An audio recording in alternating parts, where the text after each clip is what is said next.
And as has been the practice in the last 2 days, we are having two speakers at least. So we have today Professor Gulshan Sachdeva. Many of you who are part of SIS or otherwise also who watch TV or who are very fond of social media on various platforms, you will find him being mentioned or speaking. Professor Gulshan Sachdeva is Jam Monet Chair and coordinator of Jam Monet Center of Excellence and professor at the Center for European Studies in JNU. But currently, he has taken a 1-year leave or longer maybe to be the chief coordinator of Dakshin, Global South Center of Excellence program of the RIS. So, and he has a very longish biodata and CV. I'm not going to read everything, but maybe he is book series editor, Europe Asia Connectivity Project, and co-editor Asia Europe Journal, Springer. Between 2016 and 2021, he was the editor-in-chief of International Studies, and I have followed in his footsteps, but I am not editor-in-chief, I am just managing editor. All right. So earlier he was chairperson of Center for European Studies, in fact, many times, more than 2 times. Director Energy Studies Program and Director UGC Europe Asia Studies Program at JNU. He headed the ADB and the Asia Foundation projects on regional cooperation at the Afghanistan Ministry of Foreign Affairs in Kabul. For nearly 3 years, he was in Kabul, and therefore, if you really want to hear someone about Afghanistan who has ground experience, and those were very, very terrible days. All right, the hotel in which he stayed, there was a bunker beneath it, so that in case of any attack, they can all go down to the bunker, and he lived there for 3 years. And under an ADB project, he was an advisor there. So he has very rich experience. He was also consultant with the ILO. He held the ICSSR chair at the University of Leuven and served as visiting faculty in 9 European universities. He has contributed more than 100 research papers in academic journals and books. Some of his recent publications include Challenges in Europe, Indian Perspectives, and India in Reconnecting Eurasia. He has also written very widely on Central Asia and Russia. He used to be part of the Center for Russian, Central Asian and East European Studies. He joined JNU as part of that center. 2005, when there was a division bifurcation, he went to the European Center. So he has been part of JNU in various capacities, part of various centers, and currently heading Dakshin. And he will be speaking about multilateralism and about Global South, which is very understandable, he being the chief coordinator of the Dakshin program, and also about maybe about India and Global South. Professor Gulshan Sachdeva.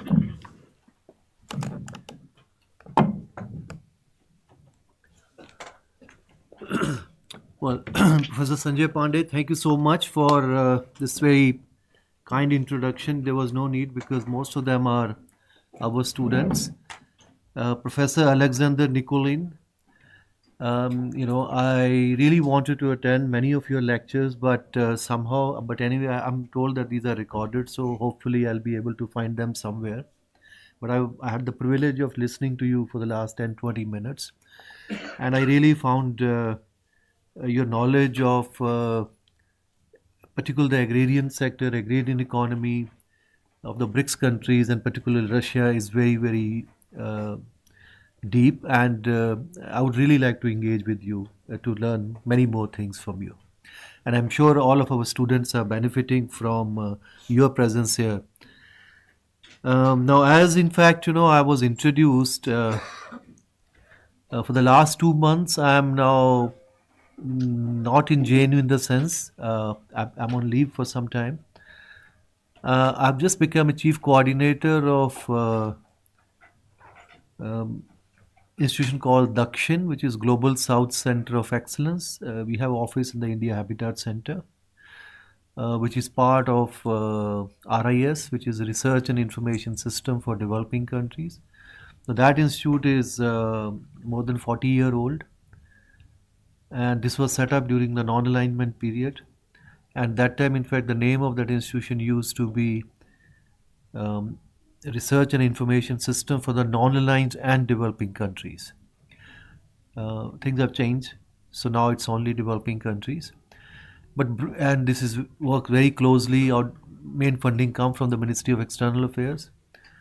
Like you have the IDSA, which is affiliated with Ministry of Defense, or ICWA with the Ministry of External Affairs, and you have the NIPFP, which is Ministry of Finance, and IAFT with the Ministry of Commerce. I mean, these are the institutes which are, I mean, of course, they are independent, but they are also very somehow affiliated to different ministries. And this institute basically works on India's external economic engagements, mainly in the areas of trade, investment, finance, technology. And they also have been working for many decades on India's external economic engagements, particularly in the development sector, South-South cooperation. So that was perhaps the reason that, how this Dakshin was, I mean, the whole idea started when we had India's presidency of G20. During those G20 meetings, India, of course, you all know, you all witnessed all major meetings which took place in Delhi and other cities of India. But obviously, India being a developing country, and not all developing countries obviously are not part of G20, only very few big ones. And then perhaps it was thought that if India really want to contribute something to G20, India must bring back some development issues in G20. Within G20, as you know, the development was there. It was brought earlier by South Korean presidency in 2010 because of their own past experience. Because earlier, so they brought actually development sector into this. But then after a few years, things changed because you also had sustainable development goals, and then you after that you had COVID. So many things changed in between. So it was perhaps thought that, like, India being a developing country, there is a need to bring certain development dimension to India's G20, and that could be India's reasonable contribution to G20 process.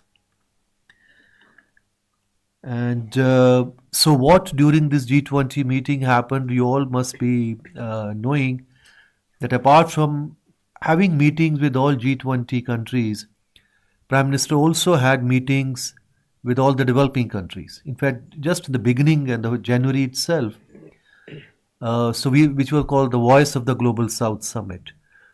And when there's roughly about 125 countries participated in all these three Voice of Global South summits. And in the first Voice of Global South summit itself, because you had different sessions, some of the leaders level, and then the ministerial level and different ministerial level, but altogether about 124, 125 countries participated.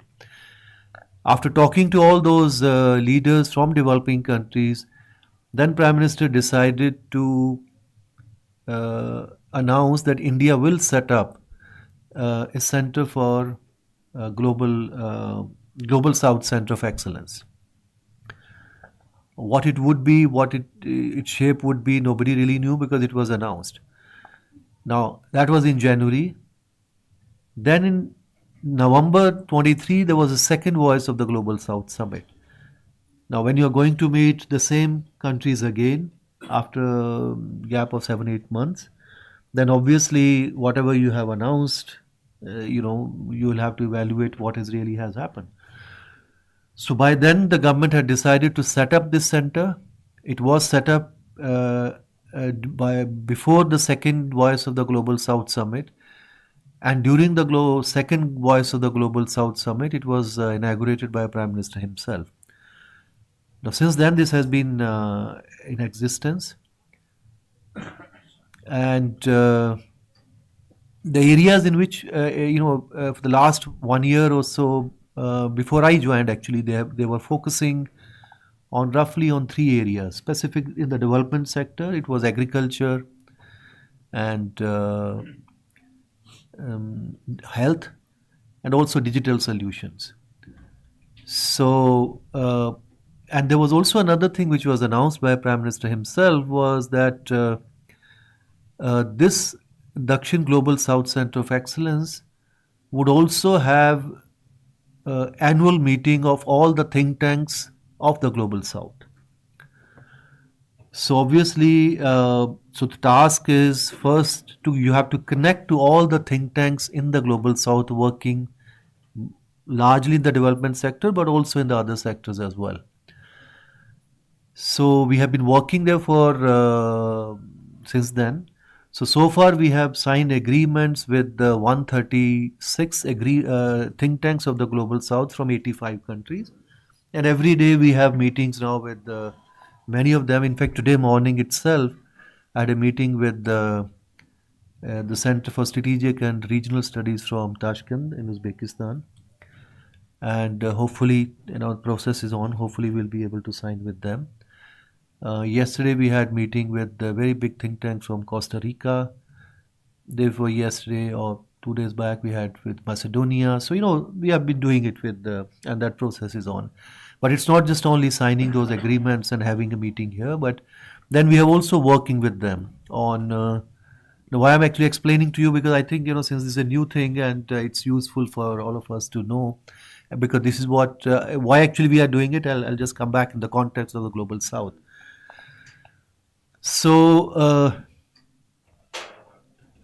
what we are doing is, the process is that since all are think tanks, when we talk to them, one is, of course, you can work with them on policy research, because they are think tank, we are researchers, so we can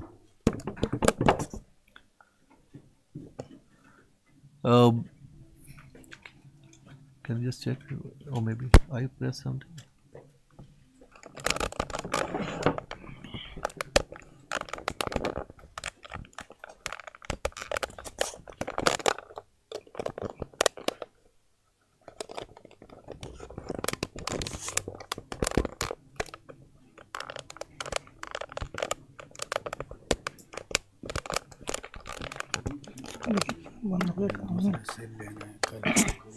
इतना जल्दी कहाँ 2 minute में रुकता है वो online का है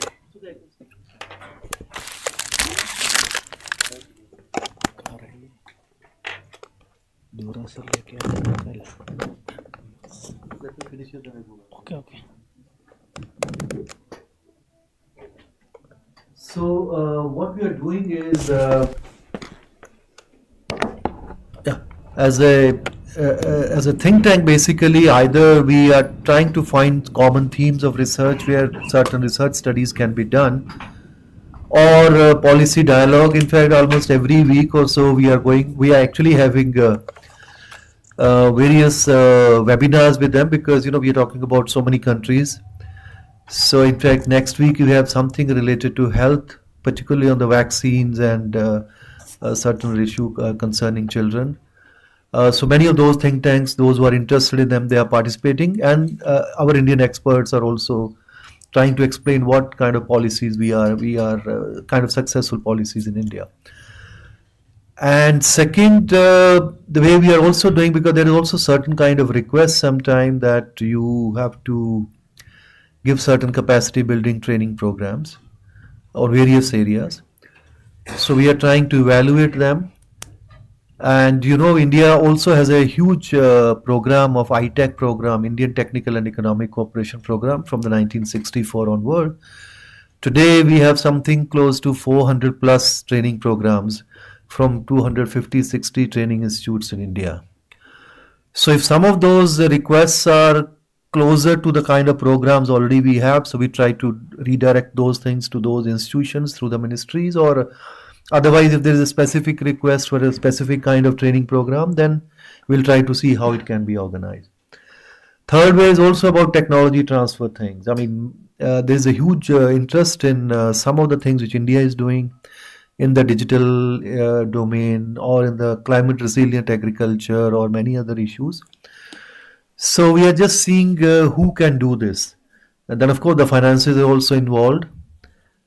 And we are just in the process of, it could be Government of India, it could be certain other agencies. We are also in the process of linking with the private sector and also with multilateral agencies, etc. So, we are, that's the kind of work we are doing. This is the beginning. I mean, and then of course we are also now creating a network of scholars. In fact, I have already given many of the names from our university, those who are working on Global South, because our capacities are limited. So we want to also take advantage of all the things which exist in India apart from the global think tanks. And then we are also starting many more activities with all the Global South ambassadors and with many other activities. Now, why India is doing this? I mean, that's the question one has to ask. And the topic which you mentioned, multilateralism and Global South. Now, if you look at multilateralism today, within this global order what we have today, most of the multilateral institutions are not very effective. It's quite evident. You look at the UNSC, I mean, the kind of situation you have, all kind of conflicts still. You have the Ukraine issue, you have what is happening in Gaza. And in many cases, UNSC has not been able to perform the kind of role it was supposed to perform. Because in many cases, the permanent member of the UNSC itself, they themselves are involved in those actions. Look at WTO. Now, what is happening? It's just in front of you. One is, of course, there was a larger issue where you can look at since the 1995 when WTO came into being, there is also proliferation of all regional trading arrangements. I mean, they were always there, but the numbers have gone up exponentially. I mean, after this. It was not supposed to happen because ultimately if you have a global trade regime, then actually you will have a global trade regime. There's no need to have bilateral or multilateral those trading agreements. But the fact of the matter is almost every member of WTO is member of many of those regional trading arrangements. Like India would be 15, 16. Some countries are 25. Almost every country. So you are trying both ways. That was a larger problem which we were actually discussing for quite some time. But the kind of deadlocks now we have in WTO, in WTO, particularly after Doha development agenda, there are total deadlock. Because developing countries said that we have already opened our markets to the extent we were required to open. Now, further negotiations have to be basically about the developmental issues, which obviously developed countries are not really so much concerned about some of those issues. So there are deadlocks. And there are huge subsidies which are being provided by themselves, by the Europeans, by Americans, by others as well. Now, apart from those kind of issues, now you also have Trump factor there. So every day he's threatening with tariff to A, B, C, D, everyone. Now once you have, he's going to slap that. But one is that many, it's also very interesting that the way he's announcing these tariffs or threatening these tariffs, not because normally you try to impose tariff or bring the issue of tariff or non-tariffs against particular country if there are real actually economic issues. You will feel that okay, China is dumping in our market, or some other thing is happening, some country is not really opening the markets for us. So you try to, or you really want to protect your own industry for a particular reason. You feel that no, our industry is not able to compete. So there are certain solid economic reasons, but here there are no economic reasons. I mean, you will say, unless you take back your, what you call the illegal migrants, we will slap tariffs. I mean, so it means you are just weaponizing tariffs or many other things. And this has been happening. And now everybody else, since, US being a major economic player and major trader, also has its own weight in all the institutions. So others are also retaliating, others will retaliate. So it means where the global trade regime, which was supposed to do something else, it's we don't know where it is going to happen. The same thing is happening with many other institutions. Look at WHO. Now, during COVID period, there were a lot of problems that WHO again was not very effective. Now, Trump has moved out from WHO itself. I mean, it's not that some one country is moving or not moving out, but since US is also a big economy, so they also provide a lot of funding to these institutions. So there are issues, so it means obviously all these multilateral institutions are not working the way they were supposed to work. But still, now if you look at the globe today, when the United Nations came into being, at that time you had only about 53 countries, right? Today, I think the number is about 193. Now, out of 193, if you look at the group of 77, which are largely all developing countries, I mean, they started as a 77, but today the number is about 134 of those countries. So it means out of 193, 134 countries which are part of group of 77, they obviously consider themselves to be developing countries, or broadly what we call them the global south, including China, right? So it means the whole large part of the world today is global south. But the institutions which are there, they are broadly again controlled by, not by the global south. Now China is in a different category, but I'll come back to some of those points. Now that was, before I come to, I mean, there are other things which are also happening. Now, since the numbers, in many of these multilateral institutions, of course, even if you do not have controlling power in a sense, I mean, you are not in the UN, in the UNSC, but still there is a General Assembly. There everybody is equal, right? So, as a result of that, on many issues, these countries of the global south, they are able to push certain agendas, certain direction to the policies, the global policies. Now if you look at, say for example, the whole sustainable development goals, right, Agenda 2030, I mean, one can find all kind of faults with them, etc. That's a different issue.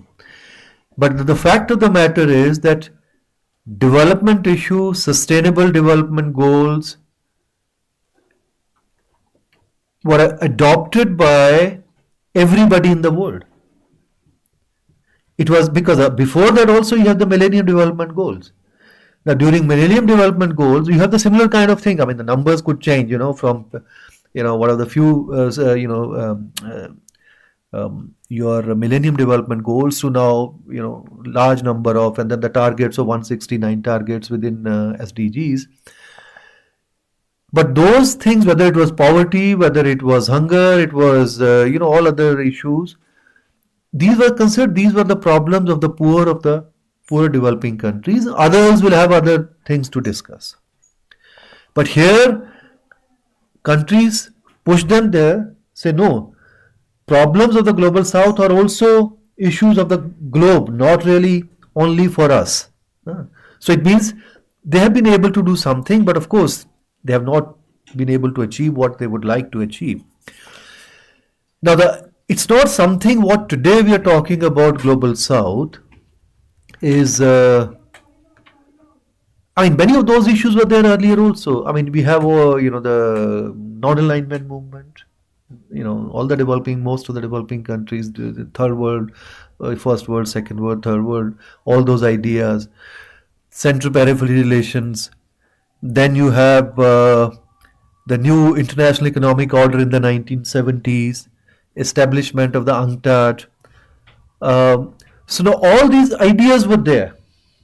So, I mean, in one sense, when people say that there is nothing new in what we are today talking about global south, because these things are already there.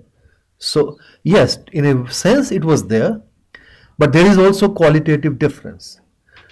The qualitative difference today is that when we talk today of global south, these are not bunch of few poor developing countries. Here we are talking about countries, and many of them are heavyweights. They are heavyweights economically. Look at Chinese economy. They consider themselves to be global south. I mean, the whole world today is afraid of Chinese economy, their might of the Chinese economy. Strategic heavyweights. Look at China, look at India, look at many other countries. They are obviously can't be taken non-seriously by others. They are also political heavyweights. You look at all the global things which are happening. So it means yes, these are the same developing countries, but there is a huge difference. These are something very different, and at the same time, which is making things more complicated for the current global south narrative. Now these countries are also competing for leadership, because this is quite evident. I mean, you're all students of international relations. You know what is happening between India and China. You may like to work with America, you may like to work with others, but India would not like to work something in China, because it may change. I mean, that's a different issue, but sometime we don't know. But those are also the kind of issues. Similarly, many other big countries in the global south, they also have their own ambitions within their own areas. Whether it's Brazil or whether it's Indonesia or it's South Africa or Nigeria or Egypt or many others. So how do you then reconcile this new one is economic power, second is their own ambitions, and then the larger issues. Now, if I just give you a few numbers, I mean, if you look at in the 1970s, economies of Asia, Africa, and Latin America, they were roughly about 17% of the gross national income. 17. Today they are more than 40%.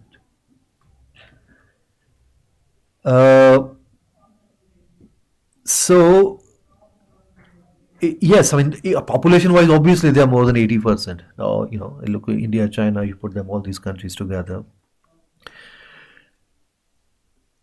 More than 65 to 70% investment which is happening in the world is happening in these countries. I mean, many others might have actually mentioned these numbers to you. And in the 90s, only 5% investment actually was originating from these countries.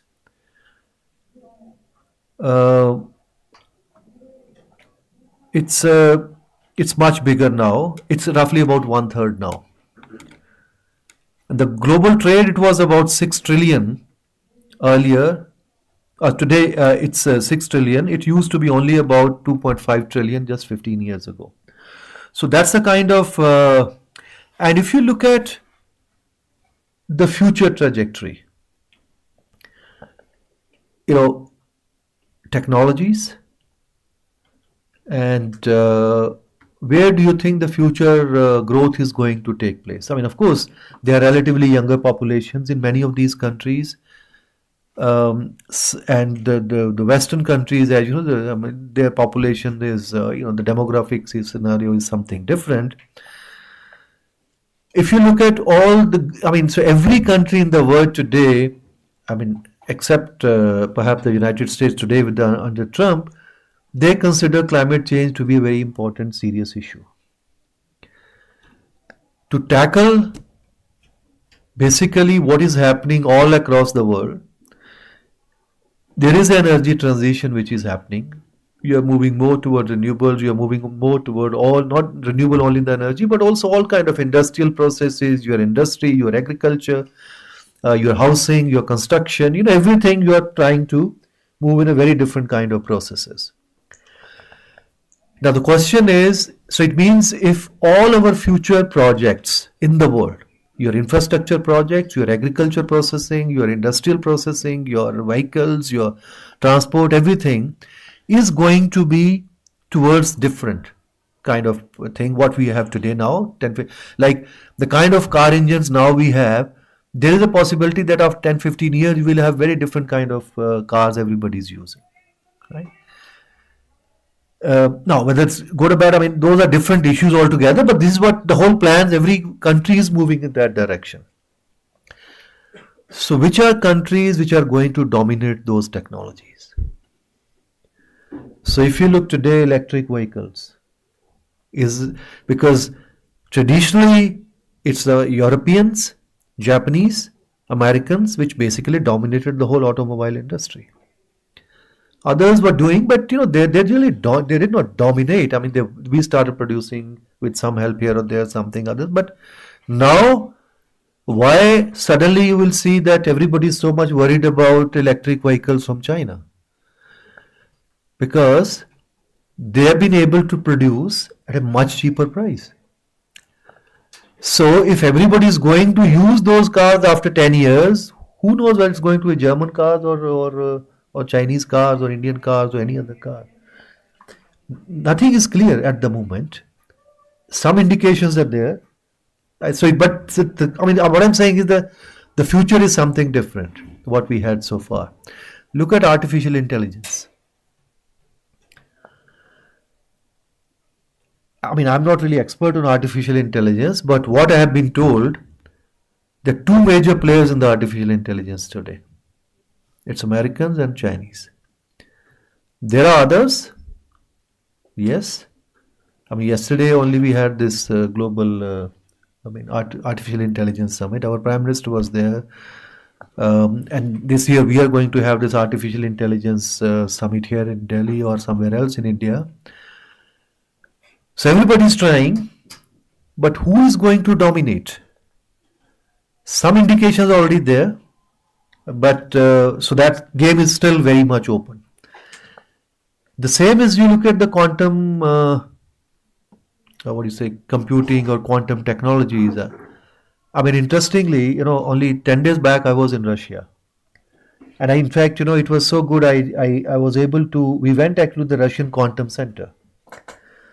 And this is in the outskirts of Moscow. And they showed us different ways how they are trying to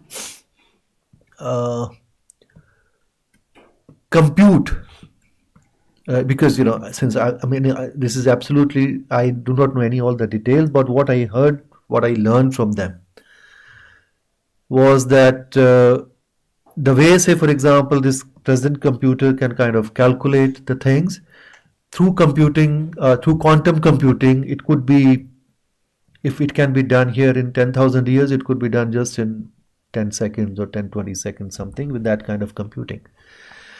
Now, how do you compute that?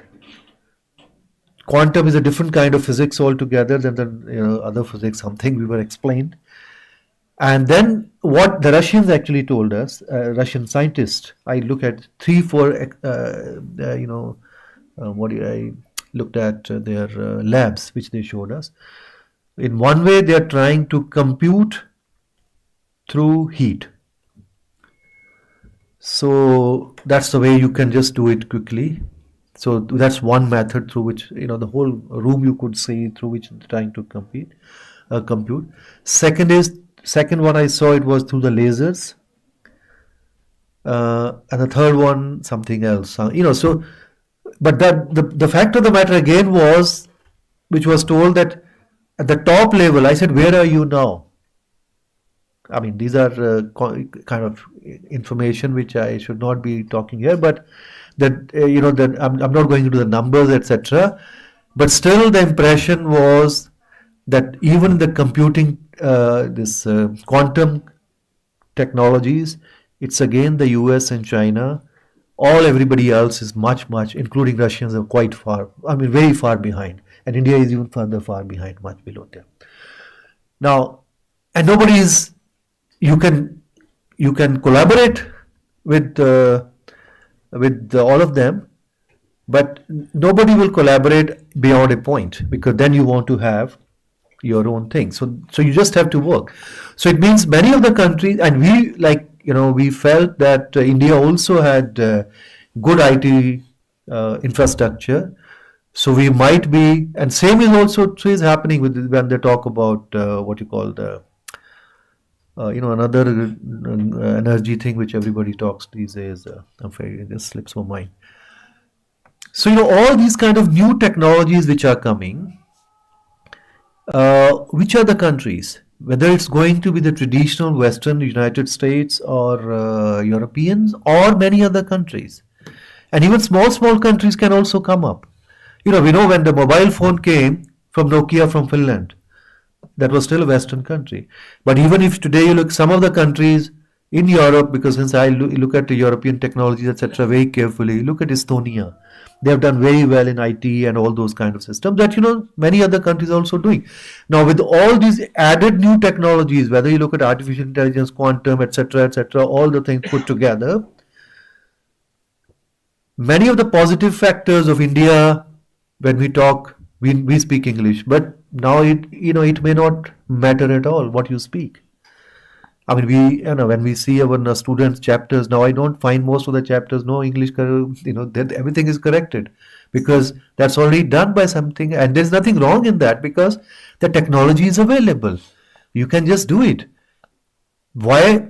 It means your productivity has gone up. So thing which you used to do in 5 years can be done in 5 minutes. That's it. Now, if you don't use technology, keep trying to deny that. Now, it means the model which you are trying to build can be built in, which you are taking 2 months. If you can build in 3 days, and then you can really do something very qualitatively on the basic thing, which can be done by many of those technologies itself. So that's the kind of thing where the global south is going to be important or not important. One has to see. Now, I mean, I'm not going into the technology sector, but if you look into all other major things, look at all the connectivity initiatives today.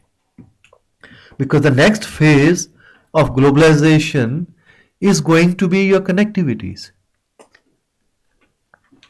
Because global trade as it is, whether you have deadlocks or you have tariffs, etc., but the fact of the matter is, as part of liberalization process which has been on for the last 30 years at least from the mid 80s onwards, most of the tariffs are anyway very low, unless you put new tariffs now as some countries are doing on few products. But otherwise, what is the average tariff rates now in Europe? Very low, just about 2-3-4%.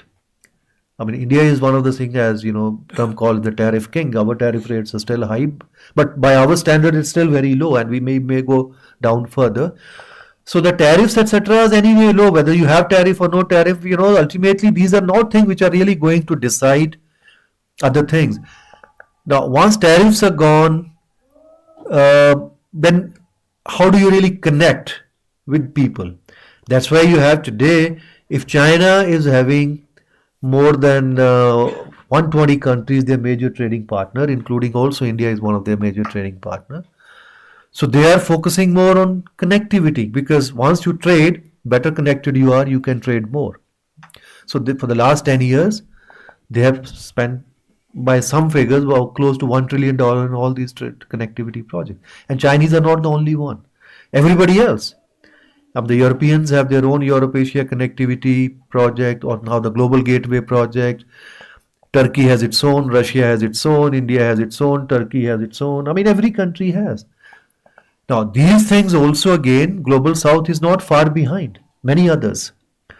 So in any area, and if you look into this, Global South is doing pretty well. So that's why the Global South is becoming important. And they would like to see, obviously, their much bigger role also in the multilateral institutions. If you don't get your due share in those multilateral institutions, then you have also many other things which are happening. The BRICS is one clear example. I don't want to talk about BRICS because, there have been so many lectures, I believe, already on the BRICS or going to have on the BRICS. But one thing is quite clear. It has been talked about by many years now by many people that this is just a talking shop. Nothing really much happens in BRICS.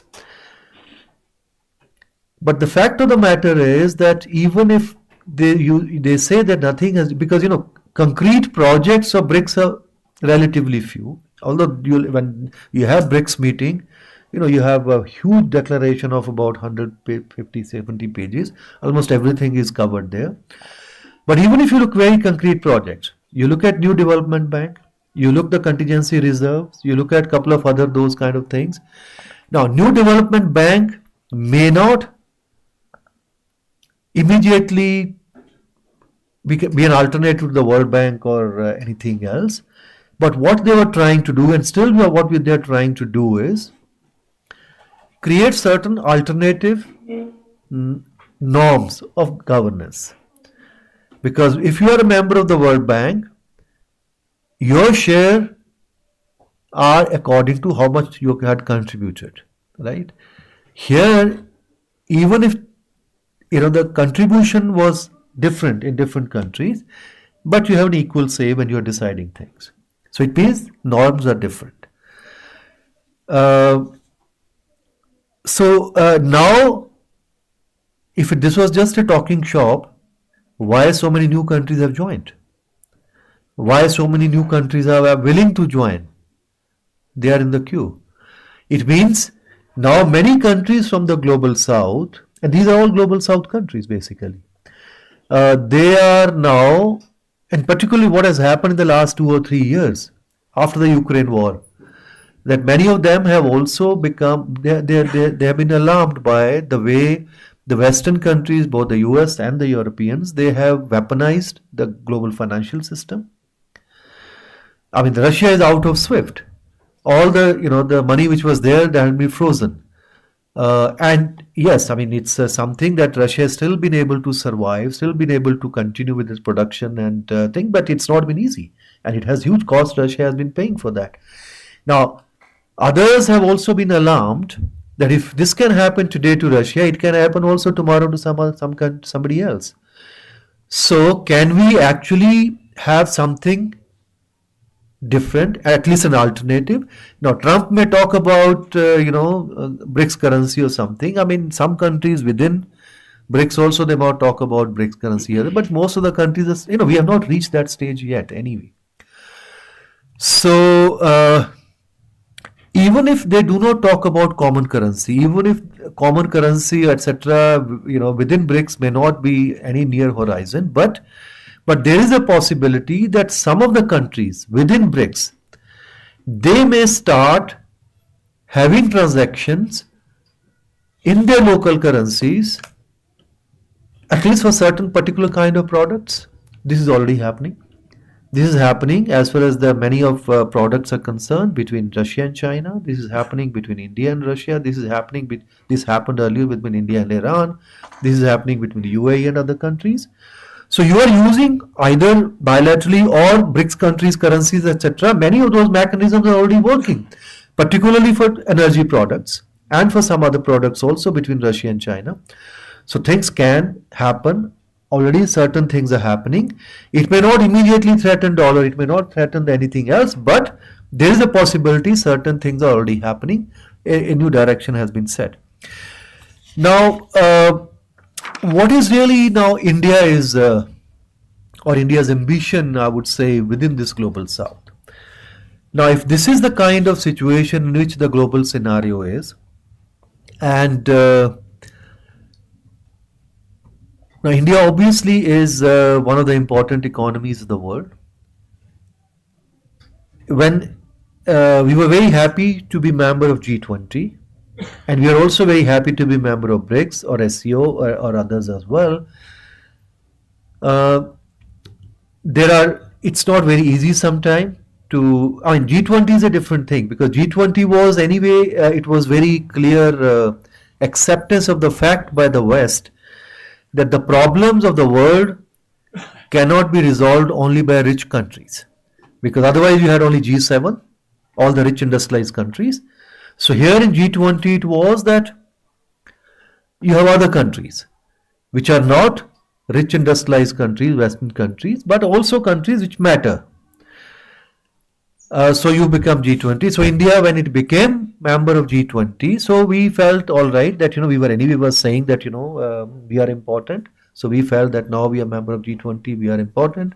Similarly, the problems cannot be resolved only. In fact, even at that time only itself, the Prime Minister Manmohan Singh said, I think in the very first meeting of G20, that most of the problems are created by the rich countries, but the impact of that is there on the developing countries. And the same thing was repeated by Prime Minister Modi when he was, during G20 presidency or other meetings of G20. Now that has been the fact, because where the G20, the focus was there since 2008-9. For the first few years, they were basically focusing on this all the subprime crisis, the origin of that was basically in the US, and then it start impacting the whole world. Then later on, we have the Eurozone crisis from 2008-9 onwards, till next 5-6 years. So all energies of G20, basically for all those years, were basically on resolving, and they did play important role, working together somehow within different tracks of G20. So they did something there. So it means what we are seeing, that even today, many of the problems of the world today, not just only economic problems, but also other problems. Many of the conflicts and other problems were there in the global south always. They never disappeared, and some of them still continue. But large part of the contribution to these problems are also from not by the global south. Now we might say that what is happening today in Gaza, if the United States had not played that role, things would have been very, very different. The same is also true. The problem in Ukraine is the creation by the Europe, America, and Russia, not by the developing countries. So it means they are the one who are creating problem, but everybody else is actually having the problems. The impact of that, whether this is going to have impact on your energy market or it's going to be food markets, etc. You are familiar with this story. Now what India has been now looking into this. One is that yes, we are working everywhere in a sense. Many people within the foreign policy, they call it from non-alignment to multi-alignment, but I think it's not even a multi-alignment, because India does not align with anybody. So it could be multi-engagement, you can say. So we are part of all these kind of groupings, bigger, smaller, multilateral, minilaterals, all kind of stuff is going on everywhere. But looking the global south particularly, now those are the issues which cover your broader foreign policy. But in the context of global south, because one narrative we always had, which was the South-South cooperation. This was there even during the Cold War period, because all those countries which are global south today, we have been working with them within the concept of South-South cooperation. That yes, the whole concept of South in that sense, at that point of time, the Willy Brandt's idea when he divided that countries which are below those South equators, and then these are the South, but by and large. So how India has been historically, all these countries became independent from colonies, so there are certain solidarity, and the leaders had their own, from the Asian African Conference to non-alignment movement, etc., and all the things which I have been discussing. But purely in the development sector, if you look at how India has worked with them, because India as a developing country was also receiving a lot of development assistance from outside, at least for some time. Our whole Green Revolution was part of that. Similarly, many of our major institutions set up also part, many of the aids came, many of the projects came from Americans, Germans, Soviets, all of them together. But even during that period, India also was actually providing development assistance to many other countries, particularly to neighboring countries. Look at, historically to Nepal, to Bangladesh, to, not Bangladesh came later, and other countries within this region. But in the last 20-25 years, the numbers have grown up. Now you can see, broadly, in three ways, actually, India is providing this development, what we call it now, development cooperation to all other countries. One is we have these lines of credits. So these lines of credit means you provide soft credits, because there are two ways. I mean, one is that, if you look at the global development architecture, within that global development architecture, one, you have this OECD-led development architecture, where you have countries which are member of the OECD DAC. DAC means Development Assistance Committee of DAC, where you have about 29 to 30 countries, and the European Union. In fact, Europeans dominate because the EU and others. Apart from that, you have Americans, Japanese, Australians, Canadians, and now Koreans. Now, so they have their own way of doing things. They have their own methodology to measure what they call the ODA, Overseas Development Assistance. So they have been doing it. So everything has to be within those norms. Now, we don't follow those norms. We don't follow those definitions. China doesn't follow that definition. Nobody else, because we are not part of that. But what we do is, so they have their own thing, what could be considered loan. I'm not going to details of that. You can just read the OECD DAC. Our definitions also have been changing. But here, what India has been providing, one is this, this lines of credit. So roughly about $30 billion India has provided in the last 20 years, since 2002, 2003, to large, about 70, 80 countries. The all database is available. You can just go to Exim Bank website, because this is through the Exim Bank. You can say lines of credit, you will get which countries, where, how much it has happened. All details are available there. So now, this works two ways. One is you are providing certain kind of soft loans to those countries, and most of these loans are actually to African countries and also to countries in the neighborhood. For the particular certain kind of infrastructure projects, railway projects, irrigation projects, etc., all those issues, and power projects. This helps those countries, and this also helps your own companies, because many of those projects are also implemented by Indian companies only. So your companies go there, they implement those projects, and then you also see certain commercial opportunities, etc. So you do. There have been loopholes, there have been problems, but that has been one area in which India has been doing. Second major thing, again, I said India has been doing since the 1960s is ITEC program and a couple of other programs. The main is the ITEC program. Again, if you go to the MEA website, they have a separate website, ITEC website, where you will see how many training programs we are offering. There are roughly 400 plus programs today, and those 400 plus programs are implemented by close to 250-60 institutions within India. Few of them are now online also. In fact, I just evaluated a study for the Ministry of External Affairs where India has implemented, not under ITEC program, but when government has announced 15,000 scholarships to African students for online education. So those 15,000 have been given to, they have taken online education from 27 universities from India online. And it was about 21 or 22 countries from Africa only. This is called the E-Vidya Bharati program. So that I've just evaluated. Now after evaluation, government may announce, depending on inputs, the next phase of this program after this. So that program, and apart from this E-Vidya Bharati, they also had another one, which was basically for the telemedicine, Arogya Bharati. Now that program did not really take off, I believe, because there was other issues.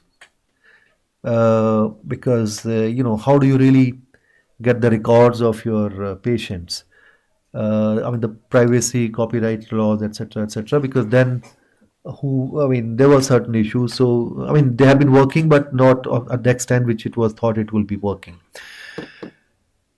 So it means many of those kind of things are happening. So these training program where you have roughly about 12,000 people come from all these developing countries to India to do these training programs, which are roughly from few weeks to few months, those kind of programs here. And the third kind of program which India is doing is about all the grant assistance projects, uh, mainly in the neighborhood first. We had about 3 billion projects in Afghanistan. We had projects in Nepal, Bhutan, all the hydroelectric projects in Sri Lanka. In Bangladesh, we had many projects, also in Maldives, etc. But initially, it was mainly in the neighborhood. Now you also have some of these projects in Africa and other parts. So these are the three ways, in fact, India has been doing it for many, many decades, but now the scale has gone up.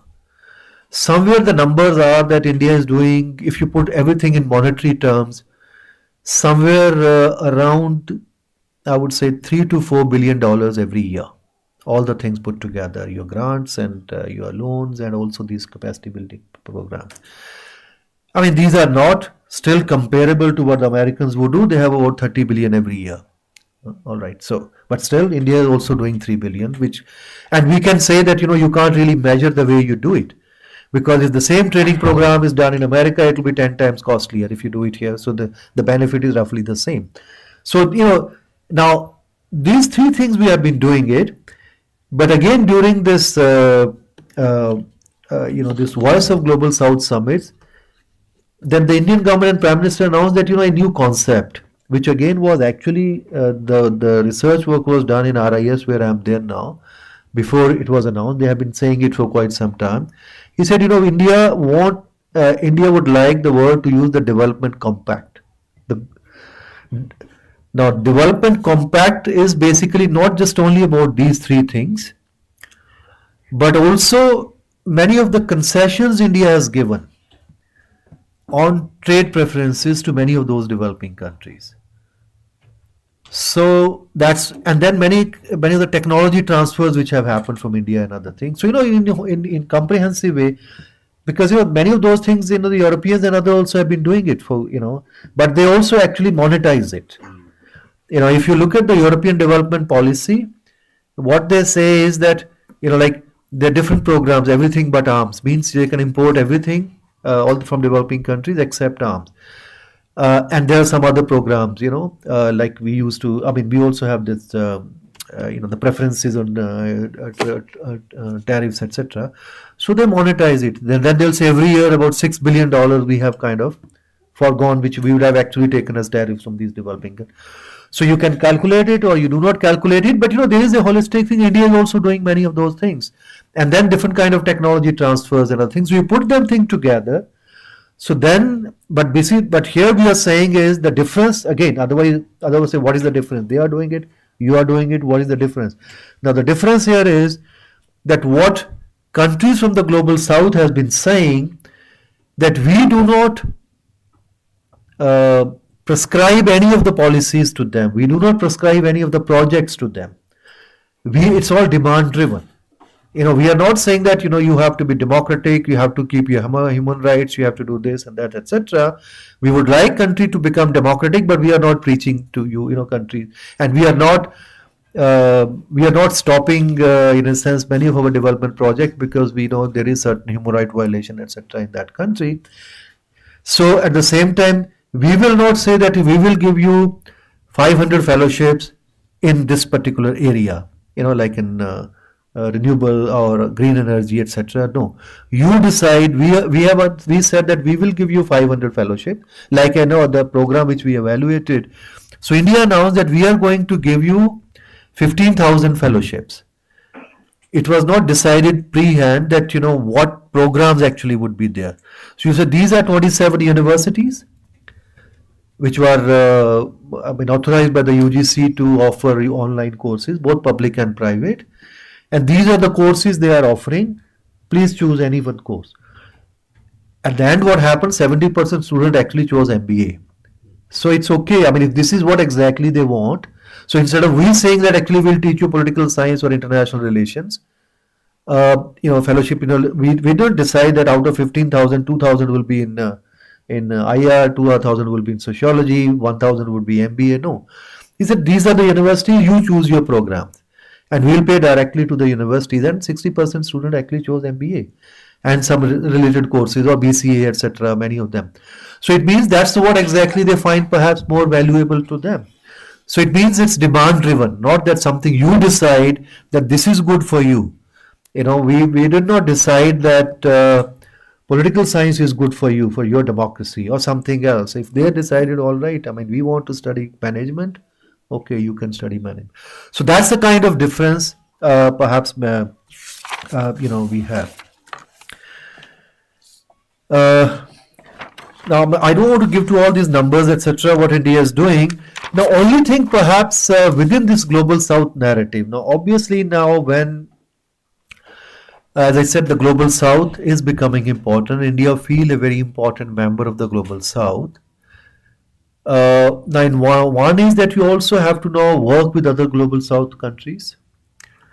But it's not just only global south, because there is also another thing which has again developed very positively in the last 20 years, which we call the triangular development cooperation. Now, this triangular development cooperation is, now there are different definitions of triangular development cooperation. In fact, OECD has its own definition of triangular development cooperation. But within South-South cooperation, the kind of triangular development cooperation we understand is that there are two developing countries and one country is from the north. Means, if you look at many of our programs now under triangular development cooperation, which we have signed agreement with the United States, with Germany, with UK, with France, with Japan, and in principle we have also agreed with the EU. Now, here what we are doing is India is providing certain kind of, say, development activities in some of the African countries. Like you decide, Madagascar, in Mozambique, in, some other 3 countries. In agriculture, in women empowerment, in, whatever 3-4 areas, this is what we want to do it. So we have certain expertise in this because we are also doing it. We have certain technologies in India. We have certain experience. We have our own understanding. So maybe Indian experts can go there, they can work there. Certain technologies which have been actually developed in India can be transferred to those countries. Now, they also have certain understanding, like what the UK also might have, Britain, Germany and other countries also might have similar kind of things. Or at least they can finance some of those projects. If Indian experts are going to train them, so you can actually, all the salaries could be paid by the British government rather than Indian government paying, or certain equipment which needs to be bought has to be bought by some. So it means jointly you can work together and then do it in that country, and we have been doing it with many of these countries. If you look at the numbers of these triangular development cooperation projects, I mean, it's not that India is doing. I think all countries are doing. Many countries are doing much more than India, but large number of these triangular development cooperations actually are happening in Latin America, because some of the Latin American countries themselves, they are very active. Look at Brazil, Mexico, Argentina. They are doing very well, and they are doing in other countries with the help of Americans and others doing certain things. Now, Europeans are focusing more on Africa in that sense, yeah. So we are working with them in those areas because this also helps us. So those are the kind of things that are also working there. Now, what I think the narrative India is trying to, which has been said by Indian policymakers many times, that within this whole global South narrative, or in the context of even the debates on BRICS, which has been very clearly said by the External Affairs Minister himself, that we are not anti-West, we are non-West, right? It's because we are also working with the West. It's not something that we are not doing. I mean, today itself, our Prime Minister is going to the US, and we say we are the closest partners of the United States. And yesterday he was in France. So he said, we don't have any other partner closer than France. And we are also working with others as well. So we are not anti-West in that sense. And the same is also true with many countries. Now, if you look within BRICS, some of the countries are anti-West today because of their own circumstances, whether Russia or whether you look at China, look at Iran, in their outlook, in their approach. But many others are not. Look at UAE, look at Egypt, look at India. We are. Many others as well, and many more will join. Would also have the similar category. But there is also critique of this, because some people say that why do you actually claim that we are not anti-West?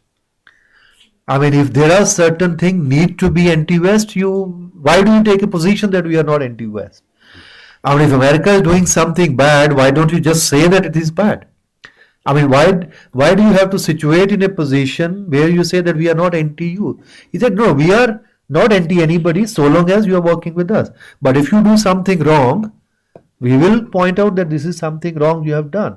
So take that position. I mean, there is a critique. People would say that, but the government, I mean, say the position is that we are not anti-West. We are working with everyone. So the idea is that you are looking towards a kind of, I mean, the pronouncements are looking toward a positive development agenda. That yes, you cannot ignore Global South. It's important. India is an important player in the Global South. There are issues within Global South, and the development, within Global South also, you can say it's not that every country within Global South has really arrived in that sense or achieved what need to be done. But there is also another problem that, that's a different debate altogether, when people will say that, there's nothing Global South and Global North. There are issues. You look into this, and there are many Souths in the North now, and there are many North in the South as well. So, those kind of things. I mean, these are things you can give the twist in whatever manner you want to give it. But the idea is that there is the whole narrative of Global South has emerged. It's a different Global South than when we are used to that, the kind of development thing in which we used to consider developing countries. There are serious issues within Global South as well. But we will be very willing to work with, say, Americans and with Germans on triangular development cooperation, but we will not work with Chinese. I mean, because we consider they compete with us in many of those areas, because they are also having their own development projects within those areas where we have our own interests. But those are the issues which need to be resolved. So nothing is black and white in that sense. But India would like to play a positive, important role within this emerging global narrative, and perhaps this is what we are trying to see, even through BRICS, is one part of this whole story of this larger Global South story. Thank you so much. Once again, it was a very comprehensive and exhaustive presentation, 1 hour, no less.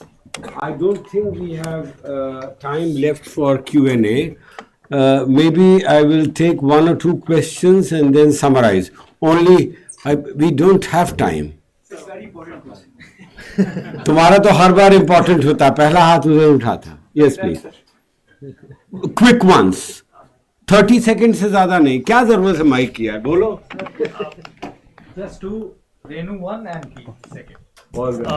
Sir, good evening, sir. My question is, since you have mentioned in the initial part of your lecture, like various government-affiliated think tanks like IDSA and RIS. So my question was regarding the role of perhaps private think tanks, private and independent think tanks, and their role in the process of multilateralism. Because I think in the case of India, there are relatively very less private independent think tanks that are taking part in the very process of multilateralism, unlike in the case of West. So I want to ask you, how can we encourage these private think tanks and their role in the process of multilateralism? Renu, very quick one. Sir, my question is on gender security in Global South. So local centric approach is the best approach to solve the problem, because the gender security can be the global problem, but solutions can be only local centric.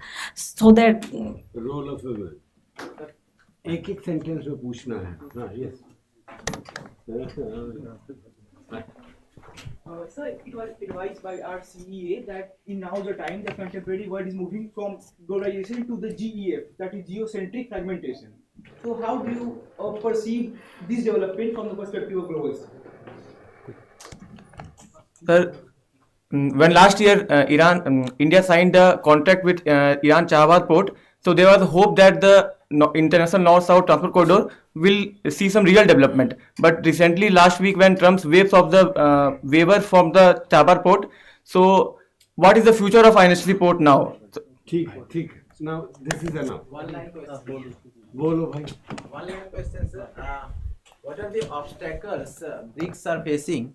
What are the obstacles BRICS facing in case of de-dollarization? Thank you.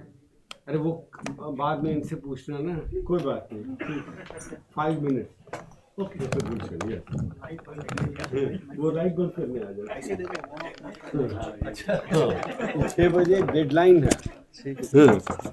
and then I'll take 3-4 minutes to summarize. I won't let it go. Okay, I'll just this is not working anymore. No, it's all right. So I'll just take 2 minutes only to answer these questions. These are not very complicated questions. The role of private think tanks. India, it's. I mean, you're right. It's not question of private or public or whatever think tanks. The role of think tanks in India is anyway very limited if you are comparing with the US and some other countries. Because all these think tanks, what you mentioned, these are anyway affiliated to the government. So it's not, but it's not that they're directly affiliated to the government, but there is a problem in many of those think tanks. There is no need sometimes for them to speak like a government, but somehow many of those leadership in those think tanks or the people, those who work, they consider it's good to speak like a government. And that's what I think, and in fact, the External Affairs Minister himself mentioned last month or so in one of the things that, we are ahead of many of those think tanks always. Because, basically what they are trying to do most of the time, what the government announced, you try to justify what of the policies of the governments are, rather than actually providing alternatives in different ways. And that's what and it's not only about, and the privates are even worse sometimes I find in that sense. It's not just only about public or private. This is the culture of think tanks. I think that's much more important. But at the moment, the kind of funding situation we have now, where we look at funding coming from outside in much more cautious way. So everybody depends on the government funding or other kind of things. So things are actually not really very, I would say, bright where you can really see alternative or independent thinking coming. It can come, but it hasn't really happened so far. On fragmentation, the world is fragmented. You're right. Many of the things which are happening, all the international organizations have been saying it for quite some time. And now there are two things. Whether you look at the kind of problems and fragmentation which has happened as a serious problem for the global south, or you can look at that this is also a new huge opportunity, because if the existing structures of the global governance are not working, something is terribly wrong there. Things are happening in a very, very different ways. How do you maneuver? You can do it for your benefit and the benefit of the global south, or you can, like when G20 happened, everybody for the last 4 years were talking about African Union membership, etc. It was correct to say politically everybody was saying that, but India really pushed at the last minute. Things happen. Similar thing, many other things. I can give you 20 other examples where things were bad for the global south, but many of the countries took advantage and then they used it for their advantage. So you have to do that carefully. On the de-dollarization or re-dollarization, whatever you said, the BRICS, I think I already mentioned. The BRICS currency, etc., is not really going to. It's still at very early stages, so we are not really there where we can really challenge through BRICS something. But yeah, certain things at some level, as I said, can happen, but not really fundamentally change the monetary system of the world at the moment. But certain initiatives can be taken even within BRICS. On gender security, I'm not sure whether I can answer, but you are saying is that, the problem of gender security or gender empowerment is there throughout the world, even in Scandinavian countries. They also say that. That's why, the only one thing, as I was saying, how the global south is trying to resolve this. Bringing this issue to the forefront. So when those issues are also there in SDGs. So we are not saying that these are the problems only of the global south. So if India has to do certain things as concerning gender issues, gender security, the same is also Sweden also has to do it. Somebody else also has to do it. Everybody has to do it. So you are mainstreaming issues, you can't just say that things are very good there and things are bad. In some cases, there is I mean, the West in many of those, but it does not mean that the countries which are poor, not necessarily they'll have gender insecurity there, and countries which are rich, or not necessarily the things would be exactly the opposite side. So it's a much complex issue in that sense. On the Chabar, the last question on INSTC, I mean, you can also answer this, but we have been talking about Chabar for the last INSTC or Chabar? The sanction thing still, which I think the Prime Minister will talk to them today, perhaps about things which they have come out. But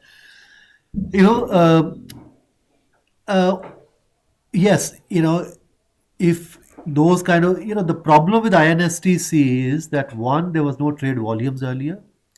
Second, now the added problem has been there because both Russia and Iran are under sanctions. So whatever we may keep saying, private companies, when they have to deal, private shipping companies, etc., insurance companies, I mean, they have many other worries as well. But certain parts of Chabar port, I'm told, from Russia to Iran are working. Things can happen because the volumes are there. So there are certain positive things, but many of those things, like what you mentioned about new possible, because earlier the Chabar port was out of sanction list because there was very clear-cut mention at, in fact, even that time also, that why it was not in the sanction, because it will be used to provide assistance to Afghanistan. Now, Afghanistan factor is out of American question anyway. So now they are looking at Iran. So anyway, now India has to negotiate with them. I think they may be able to do that. But many other things also need to happen, not just only this factor. But things are by and large positive, I would say, as far as the INSTC is concerned. So thank you very much. No more questions. Just 2 minutes. The journey of Global South is so intertwined with Indian foreign policy that the first Asian Relations Conference was held even before independence in April 1947. Second one, 1949. Afro-Asian Relations Congress, Bandung, 1955. UNCTAD, 1964. ITEC also 1964. And then 1974, New International Economic Order. All right, which basically talked about the concerns of Global South, South-South cooperation, debt, from debt to better prices for commodities and raw materials provided by South. And Global South, of course, the names have changed, Afro-Asian to Asians to Afro-Asian to ALA, Afro-Asian and Latin American. All right, Third World, Developing and Underdeveloped, kitne naam, Non-Aligned Movement, again 1961. All right. So what Professor Gulshan Sachdeva has basically tried to say, that many of the old concerns and issues remain, of course. The issue of debt or issue of food security or better prices for commodities and raw materials, they remain. But many new issues have also come up. The only change is that now the weight of the Global South has increased tremendously. Their collective GDP has increased tremendously. Their political weight and geopolitical weight has increased tremendously, and they are able to, and especially with G20, they are able to highlight and bring to the global agenda, global stage, many of the concerns that they are very insistent upon. But there are many areas and issues, as Professor Gulshan Sachdeva said, in which we still do not know which way the world is going, including, for example, the AI, or including, for example, the new revolution in the automobile industry, where China has taken a lead over all others. So there are open questions, and it is only with time that we will get to know more about how these issues are resolved and how we move forward. Thank you very much.